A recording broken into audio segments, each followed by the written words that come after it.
C'est une immense joie de nous retrouver ensemble encore une fois de plus ce matin dans le cadre de notre émission habituelle, l'école de la sagesse. Et je voudrais, avant de continuer, vous donner quelques annonces. À partir du mois d'août, l'école de la sagesse va être appelée l'école de Betsalel. Donc nous allons changer, on vous dira pourquoi nous avons préféré changer, mais ça sera à partir de la première présentation du mois d'août. L'école de la sagesse va être appelée désormais l'école de Betsalel. Mais en ce qui concerne la chaîne YouTube, nous allons l'appeler la voix de Betsalel TV. Voilà un peu la première annonce que j'aimerais vous donner. Et la deuxième annonce concerne votre participation volontaire à ce que nous sommes en train de faire.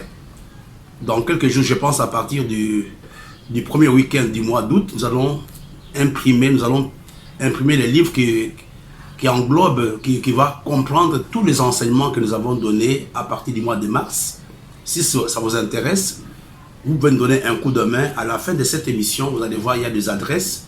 Si vous êtes au Cameroun, vous pouvez nous envoyer votre participation par Orange Money ou bien MTN Money, ou encore il y a le PayPal. Donc nous allons afficher cela à la fin de cette présentation. Nous voulons, notre Père et notre Dieu, te bénir pour la grâce que tu nous accordes ce matin de nous tenir dans ta présence. C'est pour nous un privilège. C'est pour nous une responsabilité de pouvoir parler de ta part. Nous voulons, Seigneur, notre Père et notre Dieu, te recommander cette session. C'est dans ton nom que nous avons prié. Amen. Frères et sœurs, nous allons continuer notre enseignement que nous avons commencé il y a quelques temps, pratiquement une dizaine de jours, sur le principe du déclencheur. Je pense aujourd'hui, 6e partie, que nous allons aborder ce matin. Et les sous-thèmes sur lesquels nous allons nous entretenir est très simple. Le choix d'Esther ou encore les déclencheurs du déclencheur. Le choix d'Esther ou les déclencheurs du déclencheur. Si vous prenez note, je vous prie de prendre ce titre parce qu'il est très important. Les textes de base se trouvent dans le livre de Esther chapitre 4. À partir du verset 13, la Bible nous dit: Mardoché fit répondre à Esther: ne t'imagine pas que tu échapperas seul d'entre tous les Juifs parce que tu es dans la maison du roi. Car si tu t'étais maintenant, le secours et la délivrance surgiront d'autre part pour les Juifs. Et toi et la maison de ton père, vous périrez. Qui sait si ce n'est pas pour un temps comme celui-ci que tu es parvenu à la royauté. Esther envoya dire à Mardoché: va, rassemble tous les Juifs qui se trouvent à Suse et jeûnez pour moi, sans manger ni boire, pendant 3 jours, ni la nuit ni le jour. Moi aussi, je jeûnerai de même avec mes servantes, puis j'entrerai chez le roi. Malgré la loi, si je dois périr, je périrai. Mardoché s'en alla et fit tout ce qu'Esther lui avait ordonné. Frères et sœurs, nous abordons un enseignement capital, un enseignement très important. Et nous avons, comme vous l'avez constaté, tiré cet enseignement du livre d'Esther. Et c'est un livre qui a été, je pense, l'histoire d'Esther concerne la 5e moitié du 5e siècle avant la naissance du Seigneur. Nous connaissons très bien la vie d'Esther, je ne vais pas en parler. Mais j'aimerais d'abord vous donner quelques vérités ou quelques faits qui sont importants que vous devez retenir avant de revenir dans notre message. La première chose, j'aimerais que chacun retienne que nos choix gouvernent nos vies. Donc tes choix à toi, mes choix à moi gouvernent nos vies. Là, c'est la première chose. Et la deuxième, chaque choix a des conséquences positives, tout comme des conséquences négatives. Les choix que tu peux faire aujourd'hui peuvent avoir des conséquences positives ou des conséquences négatives. Et la troisième réalité que j'aimerais que tu retiennes, le temps sanctionne chaque choix. Avec le temps, tu sauras si le choix a été bon ou si le choix a été mauvais. Et une autre réalité que j'aimerais que tu retiennes avant de revenir à notre message, il y a des conséquences négatives que nous pouvons réparer. Mais il y a aussi des conséquences négatives qui sont irréparables. Et c'est la raison pour laquelle nous devons être sages quand nous sommes devant un choix. Et quand vous regardez dans la parole de Dieu, vous allez voir, d'ailleurs, je vous montrerai tout à l'heure, vous allez voir que à partir du livre de Genèse jusqu'au livre d'Apocalypse, l'homme est en face des choix. Je peux vous donner quelques références bibliques pour que nous puissions comprendre de quoi il est question. Regardons par exemple dans les livres de Genèse au chapitre 2, à partir du verset 17. La Bible nous dit, « Mais tu ne mangeras pas de l'arbre de la connaissance du bien et du mal, car le jour où tu en mangeras, tu mourras. » Ici, l'homme était devant un choix. Donc l'homme était devant un choix. Prenons un autre exemple dans le livre de Apocalypse, chapitre 3, verset 20. La Bible nous dit, « Voici, je me tiens à la porte et je frappe. Si quelqu'un entend ma voix et ouvre la porte, j'entrerai chez lui et je souperai avec lui et lui avec moi. » On a beaucoup d'exemples. Un autre texte aussi dans le livre de Josué. J'aimerais que vous reteniez ces différents passages. Josué chapitre 24 au verset 15. C'est une parole que beaucoup de gens connaissent. La Bible nous dit, « Et si vous trouvez bon, et si vous ne trouvez pas bon de servir l'Éternel, choisissez aujourd'hui qui vous voulez servir, ou le Dieu que servaient vos pères au-delà du fleuve, ou le Dieu des Amoréens, le pays desquels vous habitez. Moi et ma maison, nous servirons l'Éternel. » Je disais que l'homme est en face des choix.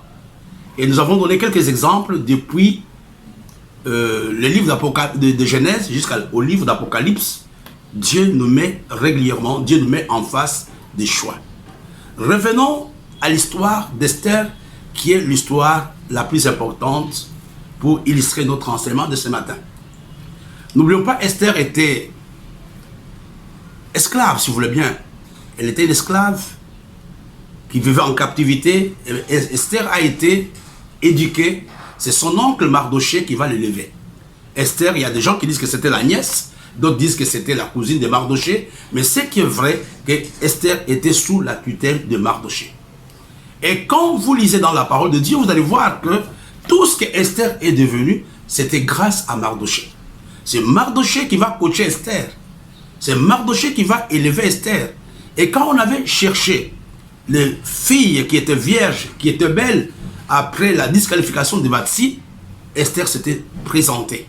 Et même lors de ces concours, Mardoché va lui dire, écoute Esther, il ne faut pas que tu dises de quelle tribu, de quel peuple tu es. Donc nous voyons que là encore, Mardoché va intervenir dans la vie d'Esther. Mais c'était pour une période. Et si nous arrivons à un moment capital, Esther devient reine. Elle devient l'époux du roi Assuérus. Et pendant ce temps, il y avait un homme, un Amalécite, Aman, qui va, par des ruses, amener le roi à prendre une décision, à mettre un décret en marche. Et ce décret avait pour objectif la destruction du peuple d'Israël. C'est le peuple d'Israël qui était visé, on allait les détruire. À un jour donné, à une date donnée, ce peuple devrait être détruit à cause du décret que Aman avait proposé au roi. Maintenant, il y a un problème qui est très important. Mardoché est au courant de la situation. Et Mardoché arrive maintenant auprès de la reine Esther. Elle dit à Esther, c'est ce que nous avons vu dans le livre d'Esther, au chapitre 4, il y a quelque chose que Mardoché va dire. Qui sait si ce n'est pas pour un temps comme celui-ci que tu es parvenu à la royauté. Esther envoya dire à Mardoché, va rassemble tous les juifs qui se trouvent à Suse et gênés pour moi, sans manger ni boire pendant 3 jours, ni la nuit ni le jour. Moi aussi je gênerai, de même avec mes servantes, puis j'entrerai chez le roi, malgré la loi, et si je dois périr, je périrai. Mardoché s'en alla et fit tout ce qu'Esther lui avait ordonné. Ici nous voyons Esther qui est en face d'un dilemme. Le décret était là. Esther connaissait que personne ne pouvait aller au palais royal si la personne n'avait pas été conviée. Il fallait qu'Esther prenne une décision. Il fallait que Esther ici prenne une décision. Dois-je sacrifier ma position de reine? Dois-je sacrifier le confort que j'ai, ou je dois aujourd'hui me battre pour mon peuple? Écoutez-moi très bien, frères et sœurs. La décision ou le choix d'Esther était capital. La décision ou le choix d'Esther était un élément déclencheur qui va sauver tout un peuple, qui va sauver toute une nation et qui va aussi elle-même être sauvée. Il fallait que Esther décide. Il fallait que Esther dise: dois-je aller ou je ne dois pas aller? N'oublie pas que la vie de l'homme, ma vie, ta vie à toi, est un ensemble de choix que nous faisons. Chaque jour, nous sommes en face des choix. Chaque jour. Regardez, il fallait vite réfléchir. Après le rapport de Mardochée, Esther avait pris une décision. Souvent, nous ne le voyons pas quand nous lisons, mais il y avait un choix à faire. Garder ma vie ou aller voir le roi. Elle-même dit, s'il est question de périr, je périrai. S'il est question de mourir, je vais mourir. Esther était devant un choix. Aller au palais royal ou rester dans son confort. Protéger sa vie ou protéger la vie d'Israël. Je me rappelle ce que mon pasteur disait souvent. Il me disait: frère Maui, dans la vie, il faut regarder à l'intérêt du plus grand nombre. Et si Esther pouvait dire: écoutez, je ne suis pas concerné, je peux rester. Mais nous voyons quand même comment Mardochée va exciter. Ici, Mardochée est un déclencheur dans le choix d'Esther. Mardochée lui dit: écoute, si tu ne parles pas, ne pense pas. La Bible nous dit: car si tu te tais maintenant, les secours et la délivrance surgiront d'autre part pour les Juifs. Toi et la maison de ton père, vous périrez. Nous voyons quand même que Mardochée, à un niveau, était le déclencheur du choix d'Esther. Mais le choix en lui-même, c'est Esther qui devrait prendre la décision. Si Esther n'avait pas pris la décision, je ne sais pas qu'est-ce qu'Israël allait devenir. Écoute-moi, mon frère et ma soeur. Tu as une décision à prendre pour la vie de quelqu'un. Mais avant de continuer, j'aimerais vous amener à réaliser quelque chose qui est très important. Ou certains éléments qui sont très importants. Il y a 3 éléments qui entrent en ligne de compte. Il y a 3 éléments qui interviennent dans la décision ou dans le choix. Tu peux noter. Le premier élément, pour que je puisse faire le choix, il faut d'abord écouter. Nous voyons ici qu'il fallait d'abord que Esther écoute ce que Mardochée lui avait dit. Si Mardochée n'avait pas parlé, Esther n'allait pas décider. Le choix commence par l'écoute. Écoute Dieu dans la situation dans laquelle tu te trouves aujourd'hui. Il y a plusieurs personnes qui prennent des décisions. Il y a plusieurs personnes qui choisissent, mais qui n'ont jamais écouté Dieu leur parler. Beaucoup de problèmes que nous avons proviennent du fait que Dieu ne nous a jamais parlé. Mais Esther avait écouté Mardochée. C'est Mardochée qui lui parle. Le premier élément dans le choix, c'est d'abord l'écoute. Écris ça. C'est d'abord l'écoute. Et souvent quand nous causons, même quand nous parlons, des fois on ne donne pas l'occasion aux autres d'exprimer leurs pensées. On ne donne pas l'occasion. Écoutez-moi très bien. David était devant un problème, il fallait choisir. Poursuivre Israël, plutôt poursuivre les ennemis ou rester. Il avait posé la question à Dieu. Monterai-je ou ne monterai-je pas? Parce qu'il était devant l'embarras. Il ne savait pas qu'est-ce qu'il fallait faire. Mais Dieu lui avait parlé. Il a dit, monte, poursuis et tu vas délivrer. J'aimerais te dire, il y a chaque jour, on peut être en face des déclencheurs. Mais les véritables problèmes ne sont pas prêts à écouter. Nous ne sommes pas prêts à écouter ce que nos parents nous disent. Nous ne sommes pas prêts à écouter ce que Dieu nous dit. Et souvent, nous écoutons simplement la voix de notre cœur. Le deuxième élément dans le choix, c'est la réflexion. Tu ne peux pas décider, tu ne peux pas faire un choix si tu ne réfléchis pas. Je pense que Esther avait eu en quelques minutes le temps de réfléchir. Elle s'était dit, si je ne pars pas, moi je vais rester reine, mais je n'aurai plus de parents. Les gens vont mourir. Il y a un texte que j'aimerais vous montrer.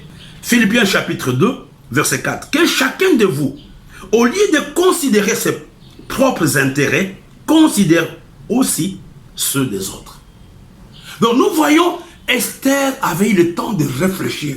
Elle dit, non, je ne vais pas simplement regarder à mes intérêts. Je veux d'abord regarder à l'intérêt de mon peuple. Le premier élément d'un choix, c'est l'écoute. Et le deuxième élément d'un choix, c'est la réflexion. C'est quand Esther réfléchit qu'elle va choisir. Tu ne peux pas choisir si tu ne réfléchis pas. Et si tu choisis sans réfléchir, il y aura des problèmes après. Et le troisième élément du choix, c'est l'action. Quand Esther maintenant, donc elle est passée directement à l'action. Elle va mettre en place, après la réflexion, des stratégies.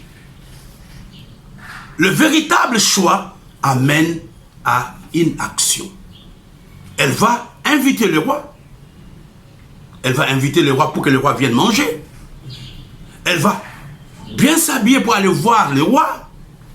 Elle avait pesé les pour et les contre. Et non seulement elle avait pesé les pour et les contre, c'était une femme d'action. Il y a trois éléments dans un choix. Il y a l'écoute, il y a la réflexion et il y a l'action. Mais il y a quelque chose que j'aimerais vous montrer qui est très important. Et ce sont les ingrédients, comme j'appelle, les ingrédients d'un bon choix. Nous voulons terminer par là. Ce sont les ingrédients d'un bon choix. Quels sont les éléments, au fait, concrètement, qui peuvent m'aider à faire le bon choix?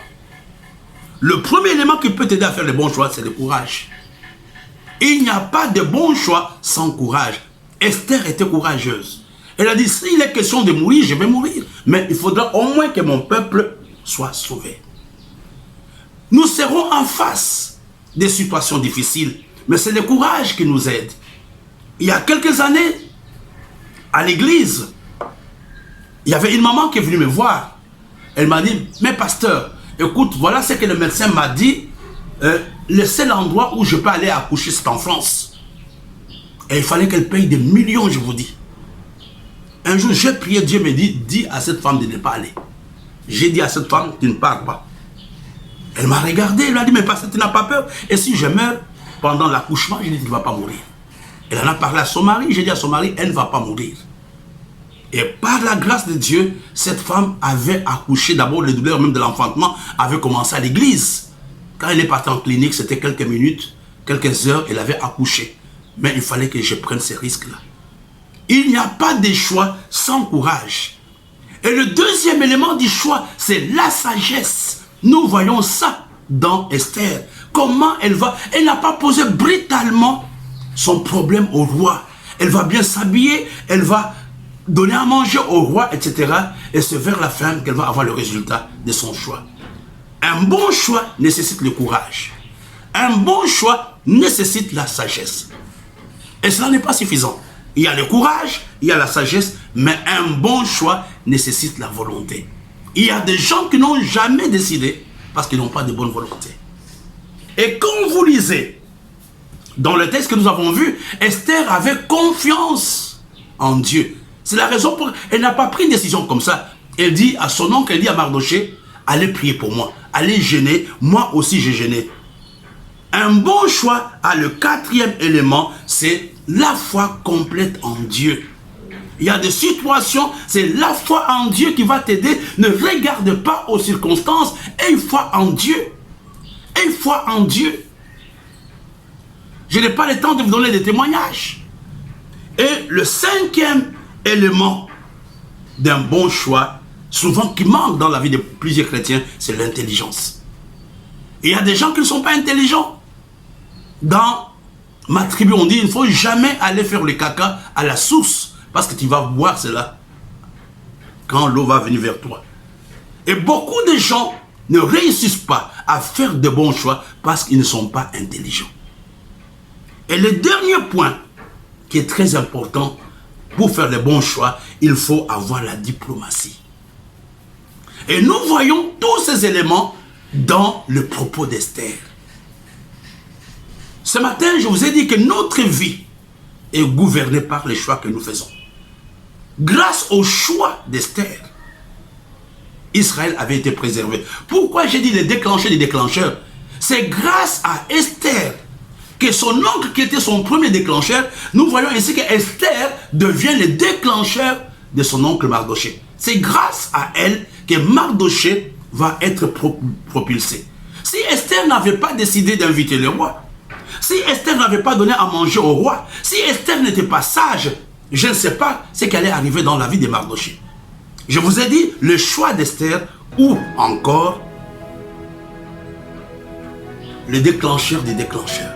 Nous sommes arrivés à la fin de ce programme. Nous allons conduire par la grâce de Dieu, peut-être avec le même enseignement sur le déclencheur, le jeudi. N'oublions pas ce que nous avons vu tout à l'heure. À partir du mois d'août, l'école de la sagesse va s'appeler l'école de Beth-Salel. Et nous sommes en train, nous avons deux grands projets dans le cadre de l'école de la sagesse. Nous voulons imprimer un livre de tous les enseignements que nous avons donnés depuis le mois de mars. Et nous voulons avoir un bon équipement pour avoir des vidéos de qualité. Si Dieu vous met à cœur, regardez en bas, nous avons les adresses où vous pouvez nous contacter pour envoyer votre Orange Money ou bien votre Mobile Money ou encore le PayPal. Donc toutes les indications sont sur votre écran. Ça a été un plaisir d'être avec vous ce matin. Nous avons rendez-vous le jeudi. Faites de bons choix. Quand vous faites un bon choix, vous allez arriver dans votre miracle. Que Dieu vous bénisse. Jesus, you love me too much, oh, too much, oh, too much, oh, excess love, oh.